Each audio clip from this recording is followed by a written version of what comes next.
T-Puds and Ricky Biedenbaugh, a couple other guys.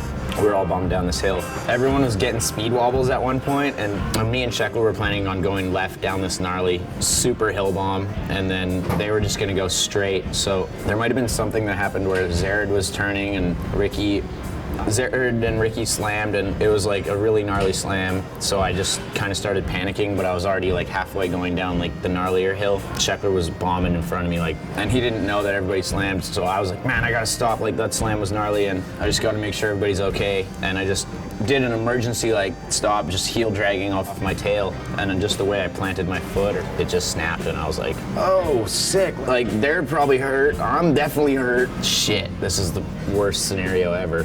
Luckily, T-Puds came down and got me and was like, are you all right? And I was like, oh, I'm not very good right now, man, but how are the other guys doing? And then I went to the hospital, and my foot was hanging off all sideways. And then 2 hours later, I seen Ricky in the hospital, and Zared got away with just a few minor scratches. Ricky was on life support for 2 weeks. They put me in a cast, and then immediately after that, all right, let's get this thing fixed. So Tom Curran, who's the man, just got in this van, and we just drove back to LA. The next day, went to see the surgeon, get x-rays. That was a Friday, and the Monday after that, I had surgery. They fixed it with a plate and 7 screws, I think. It's kind of gnarly. It's like having half of this fork in your leg. It was messing with the muscles and tendons that were for my ollies and my kick flips. Just couldn't handle it anymore, and Red Bull said that they would be down to help me take it out, so I just went and got it done, and now it's feeling a lot better. It was pretty gnarly. I don't remember what we were fighting about. First of all, we were both drunk. You know how it starts, oh, that hurt. I want to hurt you back. I just remember dodging his punches and being completely taunting him until he just really clocked me super hard in the head. And I remember I almost knocked out, and I tried to fight him back a bunch of times, and then I think he got me again and knocked me out. I woke up the next day that was stupid. What were we doing? You know, that's like a brother's fight. You know, we were a little younger. You know, Diet's living a different lifestyle than me, so he would owe me money, but then he'd come home with an anaconda, and I'd be like, I'm not feeling living with an anaconda. Can you at least put it in your bedroom? Oh, no, I don't know. We're gonna keep it out here. I don't want to put it in my bedroom. And I was like, man, it could still eat me. I felt sorry for the homies who were sleeping on the couch, right beside it, literally a couple feet away. We had 2 turtles, an anaconda, a fish. I mean, I just came back from a trip, and he just had a baby pit bull. Dude, I'm allergic to dogs. I gotta help out the homies, you know? So I always have different people staying over at the house, but I think the worst house guest ever might have been this little French-Canadian dude named Chris St. Cyr. He would have a tall can, and he would spill more of it on the carpet than he could get in his mouth. And I was like, no wonder you gotta buy a tall can. You're just knocking it over all the time. Yeah, TJ's a good house guest. He took care of me the whole time when my ankle was broken. He was making me sloppy joes and helping out, you know? Yeah, he saved me. TJ's a rad guest. Nah, I feel like there's enough videos on YouTube for me to learn everything I need to learn. That's what's rad. I think the Canadian skate scene, everybody's homies, you know? There's no beefs. It's not like, yo, you guys are from the East, get out of Vancouver, get out. No, that'd be funny, but we're pretty welcoming. We understand the struggle, you know, being up in the cold. It was my first Dark Star tour, and we're in Atlanta, and everybody's like, yeah, we're going to the strip club. I just turned 21, you know? Chet's like, I'll get you a lap dance, whatever chick you want. Yeah, whatever, I'm down. That one. Chet gets me a champagne room. I have no idea what this is, no idea how much it costs. I'm just blown away, and I'm up in the champagne room, you know? I ended up leaving the strip club with no socks on, and I had been skating all day in the socks. I used my socks for cleaning up. I wasn't cleaning myself up either.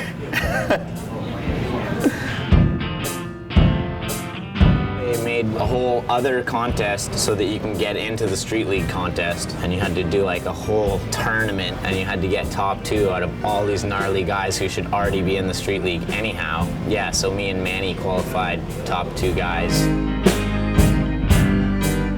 I just went to Mexico for my first time. I was going there with Red Bull and Dr. Dave. I went down there and I was judging a contest. On the way back, we flew from Guadalajara to Tijuana. We were supposed to get picked up in Tijuana by Dave's chick, but her car wasn't working. I felt like we're kind of screwed. Dave was like, we can like take a shuttle or something, you know? First thing we gotta do is take a sketchy taxi to the border. This cab driver is going 100 miles an hour. He could just take us out into nowhere, rob us, and leave us. So my heart's already racing. Let me just get back to America. Like, so we're going through the border thing.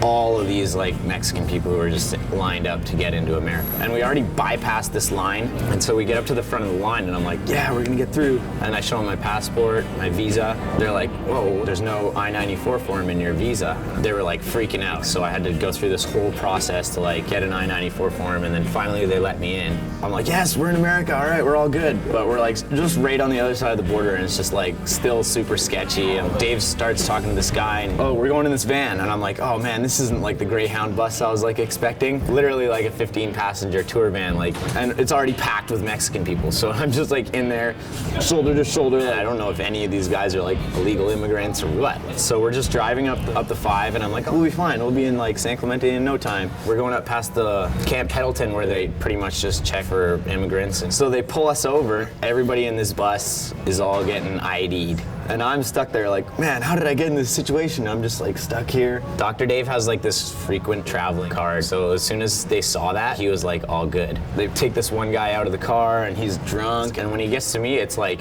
hold on a second. So he thought that I just like came from Mexico smuggling some drugs or something. And so he literally checks my whole bag. Out of everybody in the whole car, he's checking me out like so gnarly. Man, this is just so crazy. I'm like just stuck here like on the side of the road. Like I just want to get home. I'm in America already. I just want to get back to my couch and chill and go to sleep. He's just digging through all my stuff, asking me so many questions. And then finally it's just like, okay, you're cool, whatever. I guess I just had the wrong look. I looked like a drug mule for sure. You know, they just seemed like they wanted to fuck with me really hard. And I'm not sketchy though, right?